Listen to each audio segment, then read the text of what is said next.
economia socialista se faz. Eu não pretendo, infelizmente, foi decidido aqui a aula magna, e eu não tenho nada de magna para começar, né? Estou falando para vocês como eu falo normalmente com meus alunos. É uma honra fazer a aula magna, mas eu vou tratar de ser o mais simples possível aqui com vocês, não é? O menos possível de formalismo ou coisa parecida, não é? Bom, então, infelizmente, não vamos ter perguntas depois. A aula magna, foi dito aqui. Então, não vamos fazer uma sessão de perguntas. E aí eu vou fazer um pouco de marketing. Eu vou dizer para vocês que lá para junho deve sair o meu livro, onde tudo que eu vou falar está lá. Se alguém tiver dúvidas, os professores aqui têm o meu e-mail, vocês podem me encontrar na FEA. A minha sala está sempre aberta para discutir com quem queira os temas que eu posso ajudar a esclarecer, estudar, etc. Bom, isso posto, vamos entrar no assunto propriamente dito. Para começar, eu teria que dizer para vocês, nós teríamos que discutir aqui de que sistema econômico nós estamos falando. Então, vamos deixar claro que eu estou falando do sistema econômico que se constituiu no final dos anos 29, começo dos anos 30, que é o modelo que nós conhecemos como sendo o modelo soviético, modelo econômico soviético. Ele não se formou imediatamente após a Revolução na forma como ele nos é apresentado nos anos 30. Ele passou por um processo histórico de formação, enfrentando problemas graves, tanto do ponto de vista prático como do ponto de vista teórico. Os teóricos marxistas não deixaram nada escrito sobre como operacionalizar um sistema de propriedade coletiva, onde não existe a propriedade privada dos meios de produção. Algumas indicações muito gerais no Anti-Düring, no programa de Gotha, o Vladimir Bruce fala alguma coisa que você pode inferir de algumas indicações dadas no próprio Capital, do Marx, mas nada especificamente em como organizar uma economia e como fazê-la trabalhar. Quando eu digo operacionalizar, significa que o sistema trabalhar. Como ele trabalha, de que forma ele trabalha, que relações ele mantém, como é que ele faz. Bom, então, como enfrentar, inclusive depois da Revolução, uma economia destroçada pela guerra da qual a Rússia participava, a Primeira Guerra Mundial, destroçada pelas condições da guerra civil, como organizar a economia. Eu não vou poder discorrer sobre isso também, eu entreguei para o professor Lincoln uma cópia da parte do meu livro em que isso está descrito. A União Soviética passou por duas etapas de formação do sistema que eu vou discutir com vocês hoje, que é de 1930. Duas etapas que foram respectivamente chamadas, os alunos de história da Rússia devem conhecer, a fase do comunismo de guerra e a fase da NEP, a nova economia política, o novo sistema econômico, que tiveram modos de organização e trabalho completamente distintos um do outro. O comunismo, eu não vou, como eu disse para vocês, eu não tenho tempo para discorrer sobre isso, senão eu não vou chegar no principal, que é o modo de funcionamento do sistema tal como ele vigeu durante muito tempo e como nós o conhecemos. Mas eu vou dar algumas características dos dois. Para caracterizar o sistema do comunismo de guerra, dois indicadores ou dois elementos são importantes. O primeiro é o confisco obrigatório, a requisição obrigatória de grãos que eram feitas junto aos camponeses. Quer dizer, o comunismo de guerra se caracterizou pela requisição forçada de grãos junto aos camponeses. Isso teve as suas causas na insuficiência da oferta de grãos, no surgimento do mercado negro, enfim, foi uma resposta das autoridades da época à retenção de grãos pelos camponeses, visando um aumento dos preços desses grãos. A segunda característica do comunismo de guerra, que foi consequência dessa atividade, foi a existência de uma economia naturalizada, uma economia natural, isto é, uma economia em que não funcionava o dinheiro e as transações passaram a ser feitas diretamente entre os agentes econômicos. Não transações em dinheiro, mas escambo feito, porque foi proibido o comércio, foi proibida a pequena produção artesanal, quer dizer, houve a redução da economia a uma economia primitiva, uma economia natural, como a gente chama. Na segunda etapa, que era a da NEP, eu estou dando os traços, não vou discutir, vocês têm o texto que está com o professor Lincoln, para quem quiser ler como é que isso evoluiu, como é que mudou. A segunda etapa é a da NEP, em que houve uma organização completamente distinta. O comércio voltou a funcionar, o rublo desvalorizado foi objeto de uma reforma monetária muito parecida com aquela que foi feita aqui pelo Fernando Henrique Cardoso com o pessoal do Real, uma reforma monetária que estabilizou a moeda, o comércio se tornou livre, os camponeses podiam vender o excedente da sua produção acima daquilo que eles precisavam para consumo das suas famílias, a pequena indústria foi restabelecida, foi permitido a essa pequena indústria e artesanato de se desenvolver. O leasing das empresas começou a funcionar, as empresas passaram a funcionar no sistema de leasing. Vocês devem saber o que é esse sistema de leasing, não vou explicar. E a única coisa que foi retida na mão do Estado é aquilo que na literatura em inglês se chama de commanding aids, ou seja, os setores responsáveis pela alavancagem do crescimento, não é? Os setores das grandes empresas importantes do setor de bens de produção, que eram responsáveis pela alavancagem do crescimento econômico. Muito bem. A NEP, ela foi, digamos assim, muito bem sucedida nas suas intenções. O sistema econômico voltou a funcionar, a economia voltou a crescer, a capacidade ociosa foi ocupada e em 1927 a economia soviética alcançava os níveis de 1913.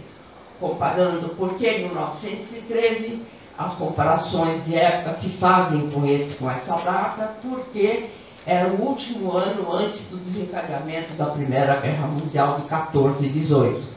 Então, comparando com os indicadores de 1913, a indústria apresentava um crescimento ainda que modesto, a agricultura um crescimento maior e o transporte de carga, como indicador da movimentação de mercadorias, também tinha alcançado um certo nível. Só que o investimento não existia. Quer dizer, na verdade, o investimento que se fazia era para manter a atividade, para manter a empresa funcionando, ou seja, recuperar a capacidade de funcionar da empresa, acabar com a atividade, com a capacidade ociosa. Bom, coloca-se o problema de como crescer. Se não há investimento, não há crescimento. Então, onde vamos buscar investimento?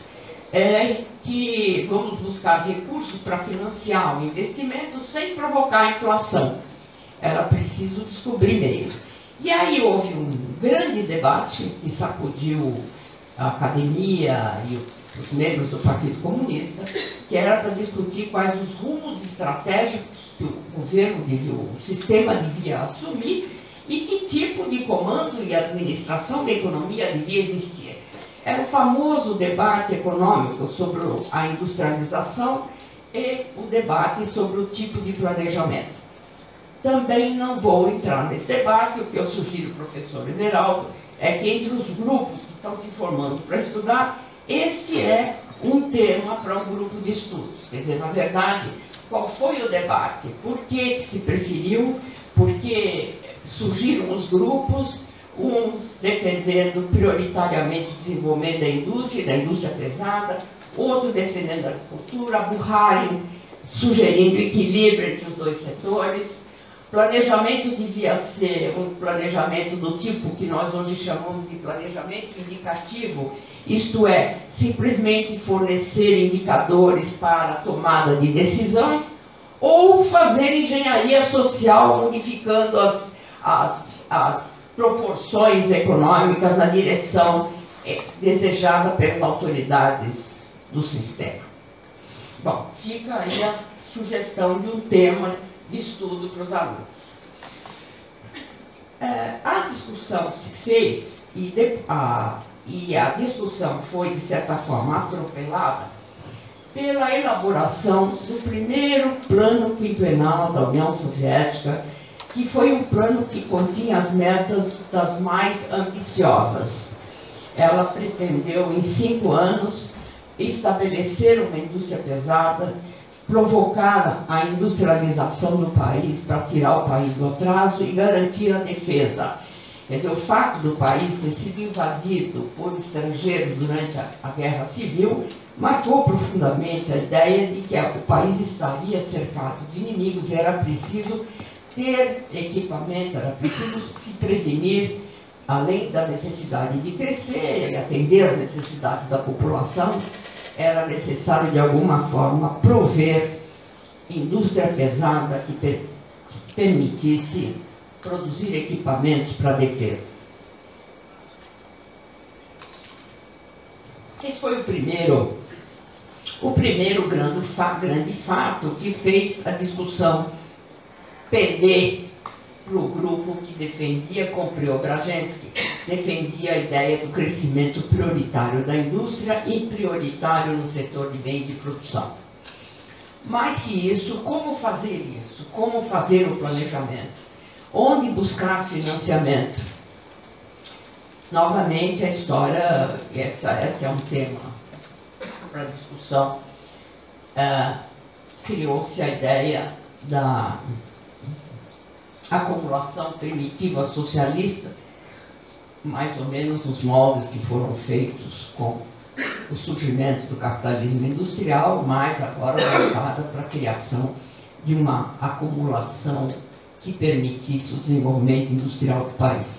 O segundo acontecimento muito importante foi que, em função das metas importantíssimas do primeiro plano quinquenal, era preciso assegurar o suprimento de bens para os trabalhadores, era preciso suprir a alimentação, era preciso dar alimentação. Portanto, se colocava o desafio de uma produção maior da agricultura. Para isso, a ideia naquele então era de que precisava se dar eficiência à produção agrícola através da utilização de máquinas e tratores, equipamento físico. Isso só seria possível em grandes unidades produtivas. Partiu-se então para aquele episódio, que é outro tema importante para estudar, que é o da coletivização forçada da agricultura, que aconteceu no final dos anos 29 e 30, e que hoje é tema vastíssimo na literatura que trata da montagem do sistema. Foi um período muito difícil, porque não se tratou somente de garantir a produção para o desenvolvimento da indústria, o abastecimento da população, da própria indústria alimentícia, têxtil, mas se tratou também, dentro da linha stalinista da época, de assegurar a liquidação do chamado camponês rico, o kulak daquela época. Então, a coletivização, ela teve fins econômicos e ela teve fins políticos estrito senso. Ela queria aprofundar a tal luta de classes, garantir a chamada ditadura do proletariado. Bom, com isso, nós chegamos ao sistema que se formou em 29 e 30. E que sistema era esse? Olha, eu não queria gastar, gastei mais de 15 minutos naquilo que seria o introito. Então, vocês vão aí perdoando as falhas, tudo bem? Vamos falar do sistema. Esse sistema, vamos falar primeiro como é que ele se compunha. Quais eram as características dele? Diante dessa fase de formação, como é que se caracterizava o sistema? Em primeiro lugar, pela propriedade universal pública dos meios de produção.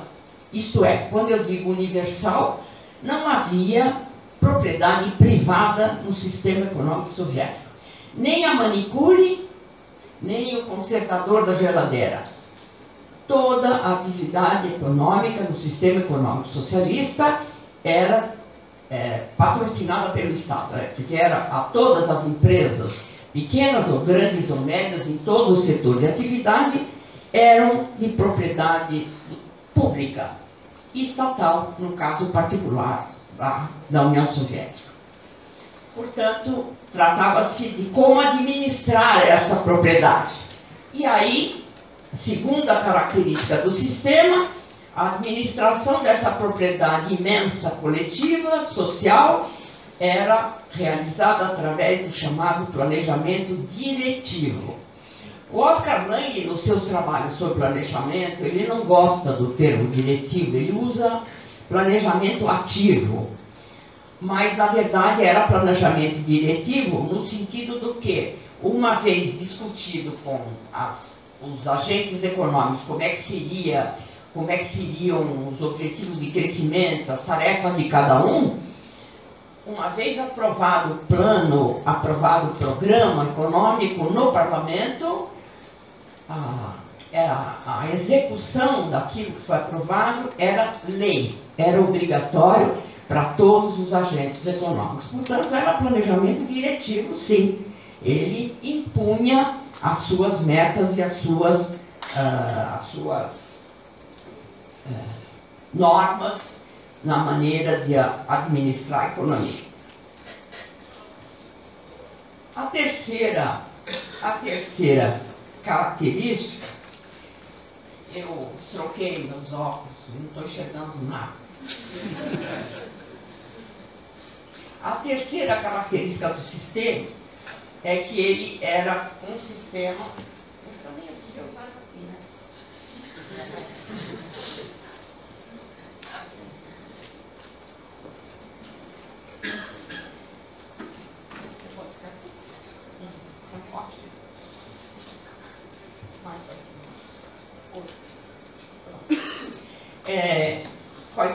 A terceira característica do sistema é que era um sistema político comandado por um único partido. Quer dizer, era um sistema político dirigido por um único partido que tinha como atribuição formal estabelecida na Constituição a direção e administração do sistema econômico soviético. Portanto, todo o planejamento tinha que seguir as regras, as diretrizes estratégicas fixadas pelo Partido Comunista. Então, três características: você tem a propriedade universal dos meios de produção, a administração deles feitas através do planejamento diretivo obrigatório, e você tinha o partido único comandando e administrando a economia como uma obrigação constitucional, como um direito e uma obrigação constitucional. Esse era, digamos assim, o fundamento do sistema. Esses eram os fundamentos do sistema. E como é que o sistema operava? Aqui eu não fiz um gráfico, porque eu achei que não era o caso de encher vocês com muito gráfico. Mas vocês têm no Estado, vocês tinham, e no partido, organização semelhante. O partido tinha uma organização estruturada em politburo, diretorias, secretarias de âmbito federal, regional, etc. No âmbito da República, você tinha o quê? Você tinha a Comissão Central de Planejamento, a GOSPLAN, responsável pela coordenação equilibrada das proporções da economia através do planejamento, responsável pelo planejamento, e você tinha os ministérios. Esses ministérios, eles atuavam tanto no âmbito da federação e atuavam com ministérios de âmbito menor, no nível territorial local. No âmbito da federação, cada um desses ministérios tinha subordinação. Era um conjunto de ministérios muito maior que nós temos nas nossas economias. Os nossos ministérios são ministérios da indústria, do comércio, inventaram aí o da pesca, mas não sei das quantas, mas basicamente eram nossos ministérios, são ministérios setorializados, agrupados. No caso da União Soviética, você tinha dezenas de ministérios, mais de 30. Por quê? Porque os ministérios eram realmente as instituições no sistema responsáveis pela operação e pelo desempenho da atividade econômica.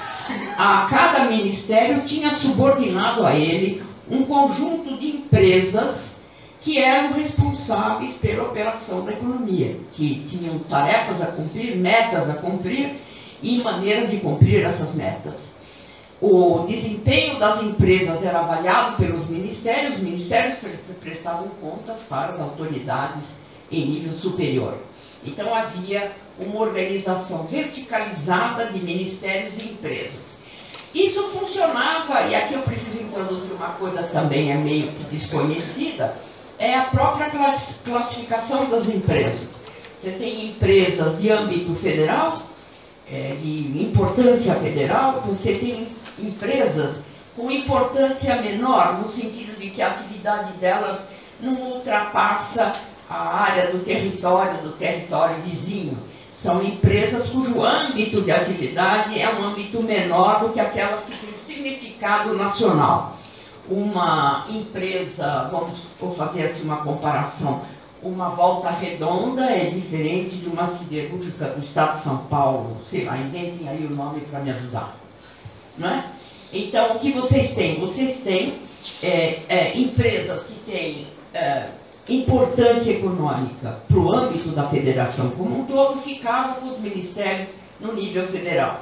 E as empresas que tinham um âmbito de atividade mais restrito, eram menos importantes do ponto de vista econômico, ficavam submetidas digamos assim, a supervisão e controle e comando dos ministérios regionais ou locais. Havia, além dos ministérios, havia como é que eu chamo isso? Comitê Estatal da Agroindústria, e havia as chamadas comissões especializadas que funcionavam numa linha horizontal, fornecendo indicações de normas que deviam ser utilizadas pelas empresas na formulação das suas atividades, das suas metas. Quem já trabalhou, não sei se vocês trabalharam numa grande empresa, sabem como é que funciona mais ou menos uma organização matricial. Você tem no nível da responsabilidade vertical, você tem o board da empresa, tem as diretorias, elas funcionam subordinadas e respondendo às diretorias. Mas existem os órgãos auxiliares que alimentam essas diretorias das informações necessárias para poder funcionar eficientemente e a contento. Era mais ou menos assim a organização. Você tinha uma responsabilidade vertical que ia dos ministérios para as empresas e você tinha comissões centrais que alimentavam as empresas com as informações necessárias para elas programarem, fazerem o seu planejamento empresarial, planejamento das suas atividades. E quais são essas comissões? Uma era a Comissão Central de Preços. Os preços eram calculados centralmente, eles eram preços fixos, congelados, que eram encaminhados às empresas para fazer o seu cálculo econômico e definir a sua, digamos assim, como definir as suas metas, como receita, despesa, etc., definir o seu orçamento. Você tinha a comissão do trabalho e do emprego e do salário, que era responsável no plano da União para definir nível de emprego, ocupação e definir as várias, digamos assim, os salários das diferentes funções, diferentes qualificações. Isso era suprido para a empresa, para ela saber como calcular o seu pessoal e como ela ia pagar o seu pessoal. Esta comissão, ela funcionava de uma forma que permitia o estabelecimento do chamado pleno emprego na economia soviética. Por quê? Porque ela planejava o nível de emprego a partir do desenvolvimento demográfico, do crescimento da população, da força de trabalho no âmbito da população, e ela também buscava o equilíbrio entre o valor total do salário que era pago para os trabalhadores na economia soviética com o valor dos bens de consumo disponíveis para ela comprar. Quer dizer, a atividade desta comissão era ultra importante, porque permitia, de alguma forma, balancear os bens de consumo ofertados com a massa de salários disponíveis para comprá-los. Quando isso se dava por algum desequilíbrio, entrava o famoso imposto sobre valor adicionado, acrescentado ao valor dos produtos para fazer o equilíbrio existir. Então, e a mesma coisa com a mão de obra. Você tinha uma economia dita de pleno emprego, e na verdade você era um excesso de mão de obra, digamos assim, um estoque de mão de obra funcionando com baixo nível de produtividade nas empresas. Depois você tinha, vou falar mais de duas comissões que são importantes, a Comissão de Desenvolvimento Tecnológico e da Inovação Tecnológica, que punha à disposição das empresas as últimas inovações tecnológicas obtidas na atividade científica, nos institutos de pesquisa científica e inovação, para as empresas utilizarem o seu planejamento de desenvolvimento tecnológico, aperfeiçoamento produtivo, etc. E, finalmente, uma que ganhou muita importância no processo de desenvolvimento da economia soviética, que era a Comissão de Aprovisionamento. O que era essa Comissão de Aprovisionamento? Era aquela comissão que estabelecia o balanço dos recursos existentes na sociedade econômica, quer dizer, na economia, que seriam encaminhados para as empresas. Quer dizer, se você vai planejar, fazer o planejamento quinquenal, vai estabelecer planejamento, você tem que saber quantos recursos a economia conta.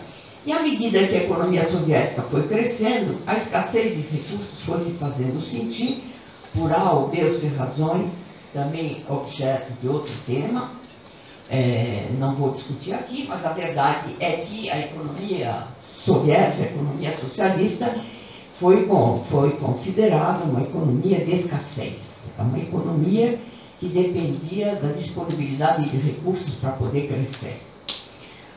Quando eu falar mais ou menos como é que ela funciona, vocês vão ver por que isso acontecia de certa forma. Muito bem. Então, essa era a estrutura, digamos assim, governamental, que era paralela à do partido, que conduzia o sistema econômico soviético. Essa estrutura era responsável pela definição, pelo controle, pelo desempenho da atividade econômica na União Soviética. E como era feito como é que era feita, como é que ela se desempenhava dessa função? Ela administrava a economia através de um sistema de planos. Esse sistema de planos compreendia um plano perspectivo, com uma duração de 10, 15 ou 20 anos, dependendo dos objetivos a alcançar, um plano quinquenal e um plano técnico financeiro industrial anual que ficava a cargo das empresas. O que era o plano perspectivo? O plano perspectivo não era, a rigor, um plano quantificado, era um plano de diretrizes, não de metas. Era um plano que fixava as linhas estratégicas adotadas pelo partido para a economia se desenvolver. Então, vou dar um exemplo. Khrushchev, durante o período em que Khrushchev foi secretário-geral do partido, ele se dispôs, quer dizer, ele encaminhou, através do partido, a seguinte diretriz: alcançar em 20 anos, 10 anos, não lembro mais, o nível de consumo per capita de leite e carne dos Estados Unidos. Bom, para fazer isso, o que era preciso? Era preciso quimizar a agricultura soviética. O que significa quimizar a agricultura soviética? Significa criar adubos e fertilizantes, porque antes só se usava máquinas e tratores. Era preciso aumentar a eficiência da agricultura e, hoje, todo o pessoal que está aqui que gosta de orgânicos não vai concordar. Era preciso aplicar fertilizantes, adubos, etc., em massa para garantir produtividade da produção agrícola. Não é? Então, isso é diretrizes. Nós vamos quimizar a economia, nós vamos alcançar os Estados Unidos na produção per capita de carne e leite em 10 ou 15 anos, e com isso são diretrizes. Como é que ela vai se transmitir para a massa de empresas que vão executar essas diretrizes? Plano quinquenal. Aí entra a Gosplan e transforma essas diretrizes em metas quantitativas a partir do quê? Do nível alcançado, a partir da disponibilidade de recursos e tratando de dar um equilíbrio às diversas proporções da economia. Então se fazia a transformação dessas diretrizes de longo prazo em planos operativos de 5 anos, planos com metas orientadoras das empresas.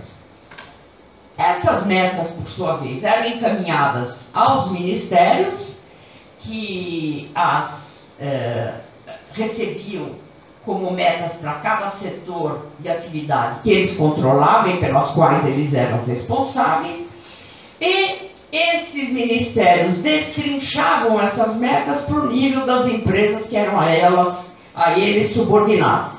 Está dando para entender o que eu estou falando ou estou falando grego? Está dando para entender. Tá bom? Então vou continuar. Aí as empresas recebiam esses indicadores como metas também. Elas faziam o seu plano anual, não era mais quinquenal, um plano anual, que era destrinchado em múltiplos indicadores para o desenvolvimento da sua atividade.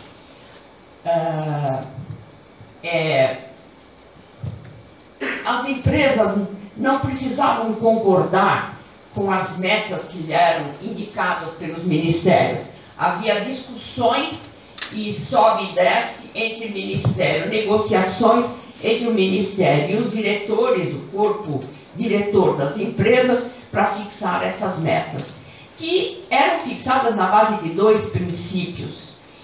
Primeiro, o princípio do nível já alcançado. Então, você fazia um planejamento, nós economistas chamamos isso de planejamento na margem.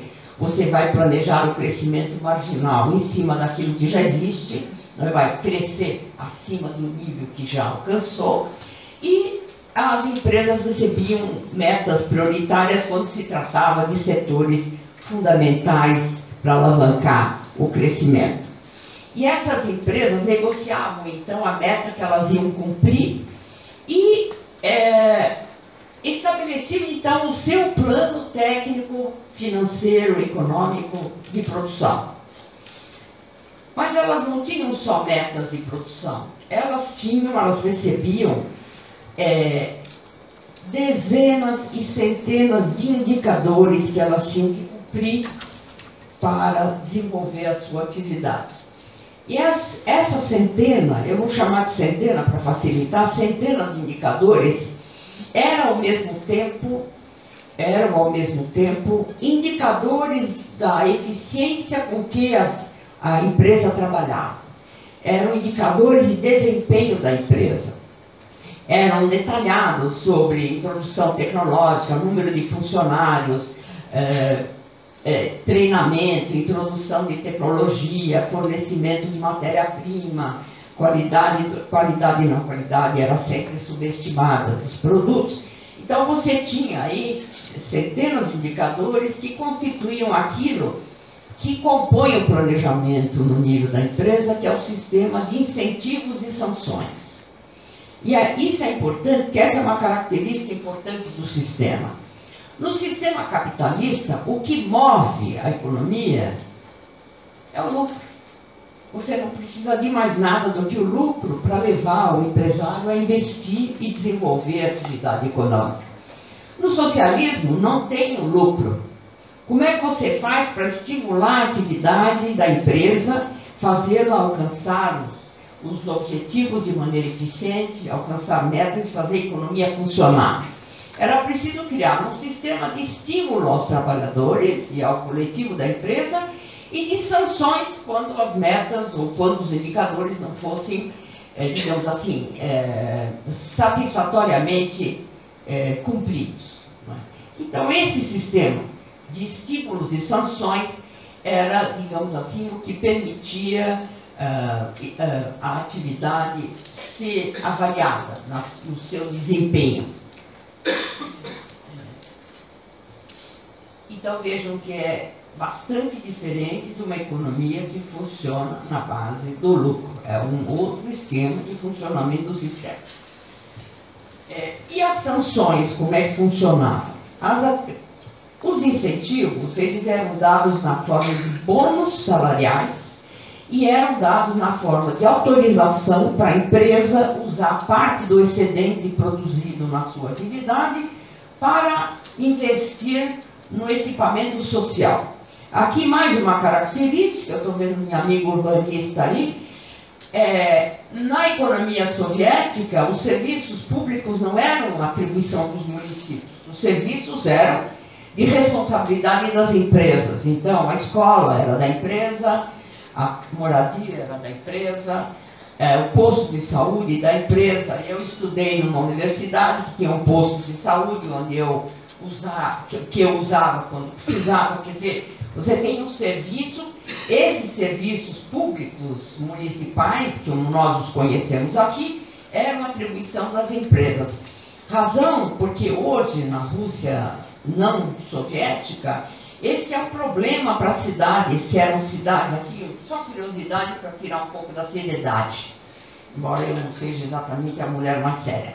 Vocês têm aqui o quê? Vocês têm empresas, havia empresas na Rússia que produziam equipamento militar, equipamento de defesa. Essas empresas, elas eram de certa forma, isoladas do mundo externo. Quem já fez turismo na Rússia, do tempo da União Soviética, sabe que, além de digamos assim, de uma certa delimitação de área, você não podia avançar. Eram empresas que eram únicas na sua cidade e respondiam, portanto, por todos os serviços municipais naquela cidade. Quando acabou o sistema socialista e a empresa se tornou uma empresa no novo capitalismo russo, se criou o problema de como iam ser esses serviços municipais organizados, porque não tinha mais a empresa com a obrigação que ela tinha durante o sistema anterior, não é? Então, essas empresas eram empresas que respondiam por esses serviços. Muito bem. Então, agora, nós já vimos como era o sistema de relações entre as autoridades que administravam o sistema e os órgãos que a compunham com os agentes econômicos. Agora, como é que era a relação dos agentes econômicos entre si? E aí, só para vocês darem um pouquinho de risada, um aluno meu chegou para mim e disse assim: professora, a senhora viveu lá, né? Como é que era o dia a dia?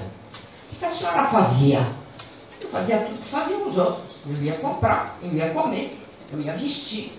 Quer dizer, como é que era o dia a dia dessas empresas? Como é que elas funcionavam? Como é que era o cotidiano dos cidadãos nesse sistema? Então, você põe para mim esse gráfico? Aí vou tentar explicar como é que funciona uma economia sem mercado. Vocês têm aí no gráfico um grande quadrado que representa o setor estatal da economia. Está dando para enxergar? Que representa o setor estatal da economia. Esse setor estatal tem no centro dele, desenhado, esse gráfico ele pode ser sujeito a algumas modificações em relação ao que eu vou falar, mas eu não quis mexer porque isso é de autoria do autor que vocês estão vendo aqui. Ou não saiu aí? Saiu. E de um autor francês, de um livro de um autor francês, e eu não quis mexer porque achei que era bastante explicativo para como funciona o sistema na relação entre os agentes econômicos. Você tem no centro as empresas, essas empresas transacionam entre si, você tem as setas, e elas transacionam também, existe esse O aqui, que são chamadas as organizações orçamentárias, que seria o nosso serviço público, são as instituições que prestam serviços e que eram chamadas instituições orçamentárias. Você tem do lado direito desse conjunto de empresas, você tem banco e orçamento. E as setas mostram, de certa forma, que as empresas estatais, que fazem aquela troca entre elas de compra e venda, que está aqui, elas pagam imposto para o orçamento, que está aqui à direita, e ao mesmo tempo, essas empresas, todas as empresas, possuíam uma conta no banco estatal.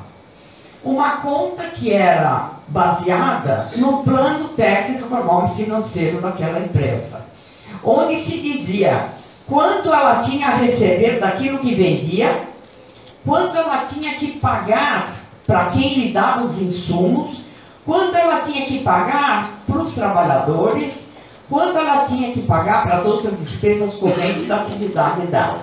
Quer dizer, tudo estava contabilizado na conta dela, que ficava no Banco Central. Inclusive o investimento que ela ia receber, se quisesse aumentar a capacidade dela, que estava escrita no plano técnico, que estava lá no banco, ela só receberia se o banco estivesse realmente, se na conta bancária dela estivesse estipulado que ela tinha que receber um dinheiro para promover o investimento. Então, primeira conclusão, essas transações entre as empresas, elas eram realizadas sem moeda. A moeda que circulava entre as empresas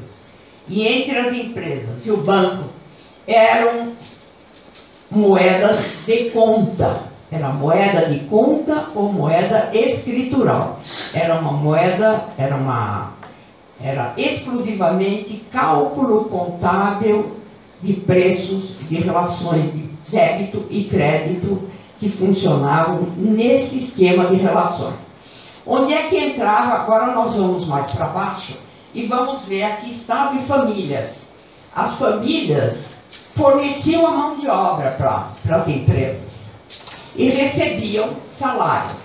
Com esse salário, eles iam às lojas de comércio, os trabalhadores iam às lojas comerciais e compravam as coisas com dinheiro sonante que recebiam na forma de salário, moeda, portanto, moeda fiduciária, não era mais a moeda escritural, moeda. Recebia o dinheiro e ia comprar. A entidade comercial pegava esse dinheiro e colocava no banco, e a partir daí funcionava como todas as outras empresas. Ela comprava e vendia dinheiro, mas comprava na base da moeda escritural contabilizada no banco. O que significa que o banco é que fazia todo o esquema de compensação contábil entre as empresas nas suas transações umas com as outras. A moeda fiduciária só funcionava na relação das empresas com os seus trabalhadores, dos trabalhadores com as empresas comerciais, onde eles buscavam os bens de consumo de que necessitavam. E agora falta ver o quê? O Ministério, as relações dessas empresas com o Ministério de Comércio Exterior. As empresas soviéticas não mantinham contato direto com as empresas fora do país. Toda atividade de pesquisa de mercado, seja territorialmente, seja preços para vender os produtos soviéticos, ou para comprar os insumos e equipamentos que a economia soviética precisava, eram feitos através do Ministério do Comércio Exterior. As empresas não faziam esse tipo de atividade. Claro, elas produziam para exportar, elas importavam equipamento, importavam insumos que não havia disponibilidade, das quais não havia disponibilidade para comprar no mercado soviético. Mas isso não eram elas que faziam. Elas não estabeleciam esses contatos para conseguir produtos nem para vender aquilo que produziam. E qual era o ganho delas se elas exportassem?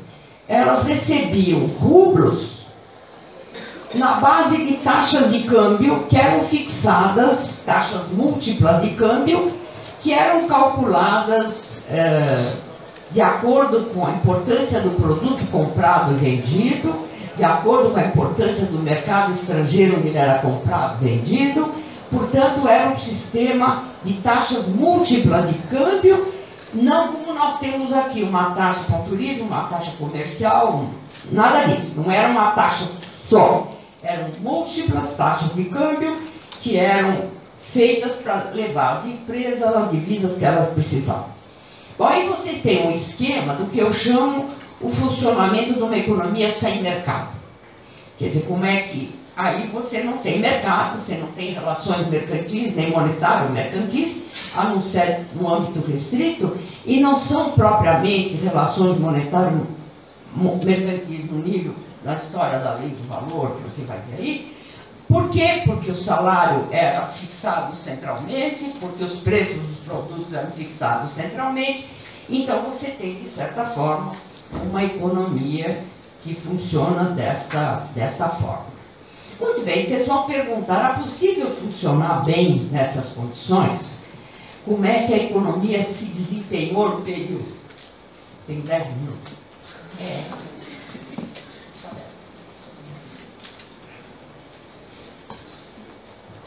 Vejam a tabela. A tabela mostra para vocês que ela foi propositadamente montada a partir dos anos 61, que foi quando a economia soviética começou a perder o ritmo de crescimento. Então vocês pegam a tabela, eu estou chegando.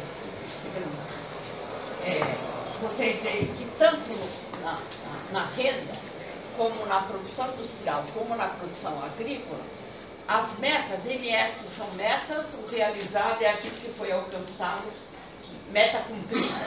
Então vejam que as metas até as próprias metas foram fixadas em níveis cada vez menores ao longo dos diferentes planos quinquenais.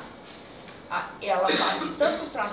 E a execução é exatamente a mesma coisa, algumas vezes menor, outras vezes maior, que o plano... No 8º plano, a renda nacional realizada é maior do que a meta. Na produção industrial, nesse ano, a mesma coisa aconteceu. Não aconteceu no setor agrícola. Vocês podem perceber que o sistema foi perdendo força. Tem uma pergunta, a coisa que se coloca, importante, é a seguinte. É um sistema de certa forma rígido, enrijecido, amarrado. Como é que ele podia funcionar à medida que a economia fosse crescendo e se tornando complexa? No curso que eu fiz de planejamento na Polônia, o Kalecki dizia que era impossível planejar alfinetes. Quem ia se lembrar, quando for fazer o plano de desenvolvimento econômico, renda, industrial, etc., de planejar a produção de alfinetes? Claro que não tinha alfinete na economia polonesa, porque ninguém se preocupou com alfinetes. Então, a questão que se põe é o seguinte: como é que esse sistema funcionava? O autor que eu uso, que vocês vão ver na bibliografia, que está aí no final dos meus apontamentos, é um autor que tem um livro que discute como é que a economia estava formalmente destinada a operar e como é que ela realmente operava. Isto é, os russos, os soviéticos, usavam o nosso jeitinho brasileiro. Na verdade, se contornavam as dificuldades. De que maneira? Surgiu a chamada economia subterrânea. O que é a economia subterrânea? Ela surgiu das transações realizadas entre as empresas fora do esquema formal de operação do sistema. Diretores das empresas que pediam insumos para a sua atividade dispunham de estoque desses produtos. E eles tinham estoque de reserva para o caso de faltar insumo, não cumprir meta, ser sancionado, poder ser demitido. Então ele já pedia mais e conseguia mais insumos do que era necessário. E aí trocava com diretores de outras empresas que precisavam os insumos que ele tinha em excesso e trocava com quem precisasse produtos que ele tinha em excesso. Portanto, havia um esquema de funcionamento paralelo na chamada economia subterrânea. É evidente que não era o dominante no funcionamento do sistema, a razão porque isso aí foi caindo, como vocês viram aí no quadro, na tabela. E como se resolvia a questão no âmbito dos bens de consumo que a população demandava e que eram escassos, que ela não encontrava para comprar? Aqui também é uma curiosidade para vocês: a economia soviética, com preços congelados, não tinha inflação. Quer dizer, a inflação não aparecia, embora a demanda fosse muito maior que a oferta de bens de consumo. Como que se expressava a inflação no sistema socialista? Pelas longas filas a que estavam sujeitos os cidadãos para conseguir aquilo que precisavam para consumir. Então, o que faziam? Surgiu ao lado da economia subterrânea a chamada segunda economia. A segunda economia era formada por trabalhadores das empresas soviéticas que utilizavam parte do seu tempo de trabalho ou as horas fora do horário de trabalho, parte do material que eles tinham disponível nas empresas para trabalhar, e produziam produtos que eram demandados do mercado e que eles vendiam por preços de mercado, que não tinham nada a ver com os preços tabelados. Então eram produções de bens eventualmente mais bonitos. Eu não tenho tempo aqui, os meus alunos do semestre passado sabem que eu conto a história das minhas botas, né? A história das botas russas, que o pessoal achava eram botas fortes para o inverno russo, mas eram feias de doer. Então eles gostavam das botas inglesas, austríacas, francesas, alemãs, que foram importadas durante o período Brezhnev, quando a sobra de dinheiro proveniente das exportações do petróleo, quando houve aquela elevação maluca de preço do petróleo, permitiu às autoridades importarem muito bem de consumo nos anos 70. Então, o que eles faziam? Eles faziam produtos mais bem acabados e vendiam por preços que eles consideravam justos em relação à ausência desses produtos no mercado. Era a chamada segunda economia. Bom, então vocês vejam, existia um sistema formal, que é o que eu descrevi para vocês, e existia um sistema informal, segundo o qual as atividades econômicas davam um jeito de serem desenvolvidas de uma maneira ou de outra, não é? O esquema informal funcionava em paralelo. Mas que problemas esse sistema trouxe e que eram importantes para serem tratados?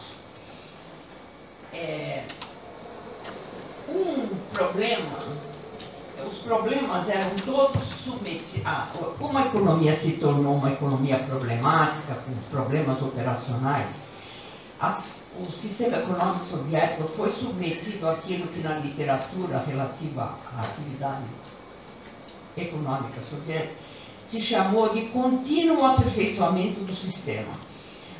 Houve de parte das autoridades responsáveis pelo planejamento intenção de ir melhorando e aperfeiçoando o sistema nas suas fraquezas, nas suas imperfeições.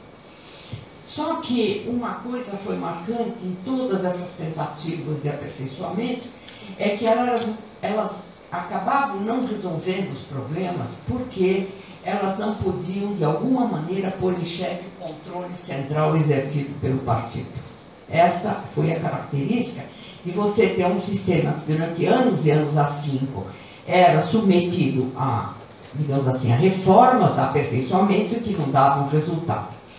Duas reformas eram, bom, antes de chegar nas reformas, quais problemas são marcantes na economia soviética, eu vou só enumerar. Primeiro, quando você lê a literatura de planejamento, você vai ver que um dos problemas que aparece sempre, continuamente, é das construções inacabadas. O que são construções inacabadas? São projetos de investimento que param na fase da construção. Não é? Por que elas param na fase da construção? Porque, diante da escassez de recursos para investimento, o investimento era liberado no primeiro ano para a empresa. No segundo ano, havia outras empresas que precisavam de recursos para ser liberados e essa aqui ficava para depois. E assim sucessivamente foi se acumulando um estoque enorme de construções inacabadas. Para os economistas, o que significa construção inacabada, parada? Significa dinheiro empatado que não dá resultado. Significa dinheiro que não se reproduz, que não dá frutos. Então, isso era um desperdício absolutamente marcante.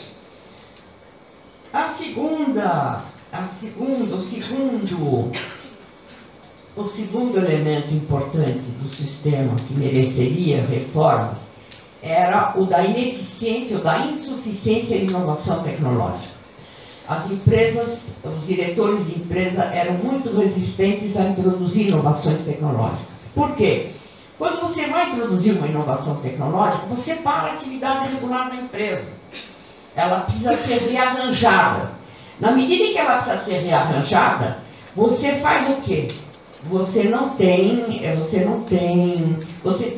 consegue alcançar as metas para as quais você está, digamos assim, encarregado, cujo cumprimento você está encarregado. Você tem que cumprir metas, senão você é sancionado. Então, introduzir inovações leva ao não cumprimento de metas, a não obtenção de bônus, a não expansão do equipamento social e coisas do gênero. Resistência muito grande de introduzir inovação tecnológica. Bom, aí estava na cara, como nós dizemos aqui, que era preciso transformar mais radicalmente a economia, era preciso dar mais liberdade de movimento para as empresas. E aí eu vou mencionar duas reformas que foram fundamentais para este enfoque descentralizador, que acabaram morrendo. Uma que foi a reforma Khrushchev, famosa porque ela fez aquilo que no planejamento nosso brasileiro urbano nós chamávamos de planejamento integrado. O que era o planejamento integrado? Era um planejamento que não era setorializado. Ele integrava os diversos setores da atividade econômica no âmbito regional. Essa foi a grande medida de transformação. Como é que chama? Perdi o fio. Khrushchev. O Khrushchev eliminou os ministérios, acabou com aquela organização anterior e transferiu a administração da atividade econômica para o âmbito territorial. As empresas, as autoridades do partido e do governo territoriais eram responsáveis pelo planejamento e pelo desempenho da atividade na sua região. Era um planejamento integrado em contraposição ao planejamento setorializado, autárquico dos ministérios. Aqui também eu vou fazer um parênteses rapidinho, vou estourar uns 10 minutos. O planejamento setorializado, ele trouxe, de certa forma, o que se chamou a autarquização dos ministérios. Os ministérios, como eles tinham as metas que lhes eram passadas pela Prospan, ele também era responsável por, digamos assim, implementar essas metas. Não é? Ele tinha que cumprir, ele tinha que desempenhar-se bem na sua função. Então, o que eles faziam? Eles faziam se desenvolver nas empresas sob seu comando pequenas unidades dentro das empresas para completar os produtos e insumos que eles precisam. Vou dar um exemplo, assim, para tornar um pouco mais fácil de entender.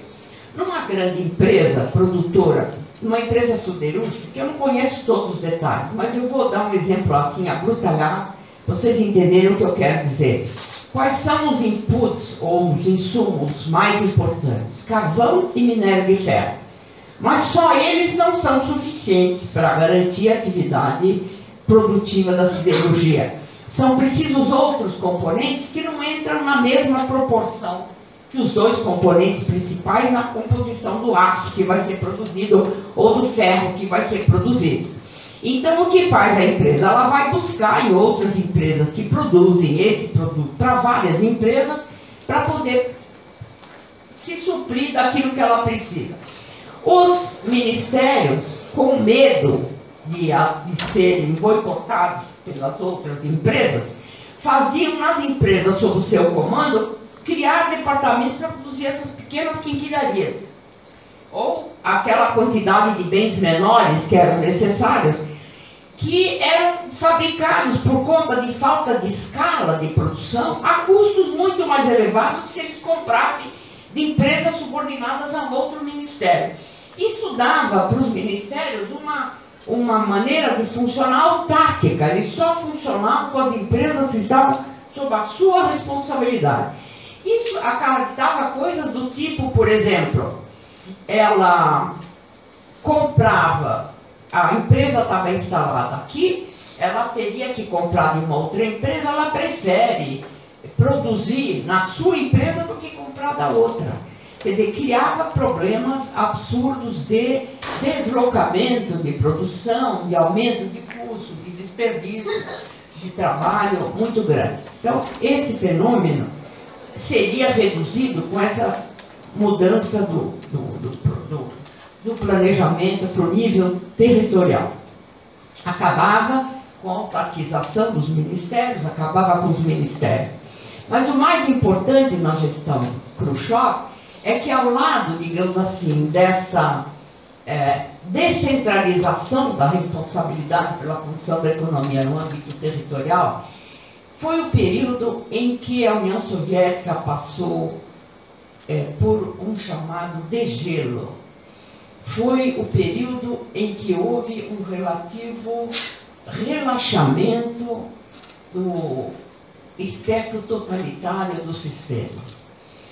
O Khrushchev foi a época da realização do 20º Congresso do Partido Comunista da União Soviética, durante o qual o Khrushchev leu o famoso relatório do 20º Congresso, denunciando o culto à personalidade do Stalin, os crimes do Stalin, criando uma comissão para anistiar todos os presos políticos nos campos de trabalho forçado, nos gulags, e quando houve digamos assim, não houve fim da censura, mas houve liberalização da censura, surgiram revistas com os textos anteriormente, que publicavam textos anteriormente censurados. O teatro passou a ser um teatro criativo, com um diretor que antigamente era perseguido, tornou-se a ser um diretor que encenava peças. Enfim, essa descentralização econômica, ela se deu num clima de relativo degelo, como foi essa fase chamada uma fase em que as empresas se sentiram mais tranquilas para funcionar. Acontece que no seio do Comitê Central, a luta pelo poder continuava, e Khrushchev foi vítima de um golpe, foi despojado do poder, substituído por um triunvirato, do qual fazia parte o Alexei Kosygin, que foi o introdutor da reforma que seguiu a reforma Khrushchev, que foi uma reforma descentralizante, mas noutro sentido, não no sentido territorial. Foram restabelecidos os ministérios, foi feita uma reforma de preços e se reduziu aquela centena de indicadores de desempenho em 8 indicadores somente, entre os quais o lucro. Naquela época a revista Time publicava fotos dizendo: o lucro chegou à União Soviética. Página, capa da revista Time. Por quê? Porque a empresa tinha que atuar na base do chamado Rosrastchok. Ela tinha que funcionar na base do cálculo econômico e tinha que assegurar um excedente lucrativo na sua atividade. Ela tinha que assegurar eficiência suficiente para render, digamos, esse chamado lucro socialista, ou lucro entre aspas. Aí esse plano acabou também, essa reforma acabou também não dando muito certo, e aí um fator político foi muito importante, na minha opinião, que foi o esmagamento da primavera de 68 na Tchecoslováquia, a primavera de Praga. A rebelião, a chamada primavera de Praga, mostrou para os dirigentes soviéticos o que representava a liberalização econômica. Não havia possibilidade de liberar a economia que não houvesse uma liberalização do sistema político, e isso a burocracia estatal e partidária não podia permitir. Não é? Então esse plano acabou sendo não cumprido, foi substituído por outros 2, 3 planos que vieram depois. Bom, com isso não dá muito tempo de eu discutir com vocês quais são as questões que se põem. Eu vou colocar essas duas questões e vocês fazem aí um grupo para discutir, tá bom? O que chama a atenção de vocês com isso que eu expus de maneira trabalhada e corrida?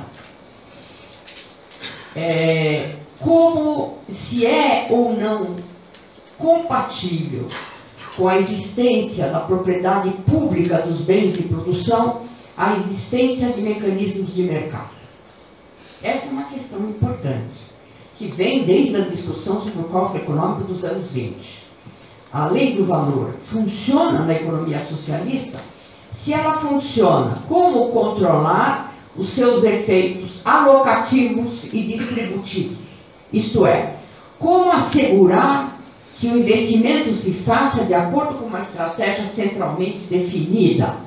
E como se assegura uma igualdade na distribuição dos resultados da atividade econômica? Esse é um problema fundamental. O segundo problema que cabe discutir e que foi objeto, não sei se vocês viram, quem estudou aqui, quem estudou a história da Revolução, a história do sistema, o fim do sistema, etc. Logo depois que a União Soviética se desfez ou foi desfeita, apareceram vários livros aqui. Existe um que foi editado chamado Depois da Queda. Sim. Né? Num desses textos, Depois da Queda, um dos autores, agora não me lembro, acho que foi o inglês, não me lembro agora quem, colocou o problema da democracia socialista. Não é democracia como nós a entendemos aqui, democracia burguesa. A discussão que se faz é até que ponto no sistema socialista as decisões não devem ter ou devem ter a participação dos agentes econômicos, das pessoas. Quer dizer, se no regime capitalista os trabalhadores são alienados do sistema produtivo, dos resultados da produção, no sistema socialista isso não pode acontecer. No sistema socialista, o objetivo fundamental é assegurar a elevação constante dos níveis de bem-estar da população. É a igualdade, é a justiça na distribuição daquilo que é produzido. Então, como é que se assegura isso? Como é que se assegura isso num regime totalitário ou num regime onde essa discussão não se faz? Esse é um segundo problema importantíssimo. A meu ver, quando se discute por que a União Soviética não deu certo, um dos fatores fundamentais é que o princípio básico do socialismo, que é a participação de todos no processo da discussão e da obtenção dos resultados do seu trabalho, não foi aplicado. Esse é um tema triste, mas é um tema. Com isso eu termino.